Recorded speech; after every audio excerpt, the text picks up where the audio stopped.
ঘূর্ণিঝড় রিমালের তাণ্ডবে বিচ্ছিন্ন হয়ে যাওয়া বিদ্যুৎ সরবরাহ ধীরে ধীরে স্বাভাবিক হতে শুরু করেছে। বিদ্যুৎ ব্যবস্থার উন্নতির সাথে সাথে প্রায় ৮৮% মোবাইল নেটওয়ার্ক সচল হয়েছে।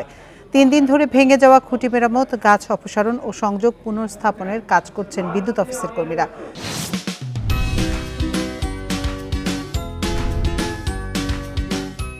ঘূর্ণিঝড়ে বাগেরহাটের ৫.৫ লাখ গ্রাহক বিদ্যুৎ বিচ্ছিন্ন হয়ে পড়ে। বুধবার দুপুর নাগাদ ৩ লাখের বেশি গ্রাহককে বিদ্যুৎ সংযোগ দেওয়া সম্ভব হয়। আজকের মধ্যে জেলার ৯০ থেকে ৯৫% সংযোগ স্বাভাবিক হবে বলে জানিয়েছে বিদ্যুৎ অফিস। এরই মাঝে খুলনা, সাতক্ষীরা ও পিরোজপুরে ৯০%, নোয়াখালী ও লক্ষ্মীপুরে ৮০% এবং বরিশালে ৭০% সংযোগ স্বাভাবিক হয়েছে।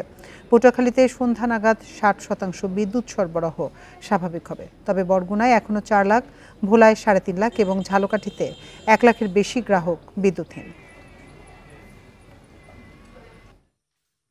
৭০,০০০ গ্রাহকের ভিতরে আমার ৩,০০০ গ্রাহক চালু হয়েছে। আমরা যথাসম্ভব দ্রুতই কাজ শেষ করার জন্য চেষ্টা করব। যত তাড়াতাড়ি পারি গ্রাহককে বিদ্যুৎ দিয়ে আমরা ঘরে ফিরব আর কি।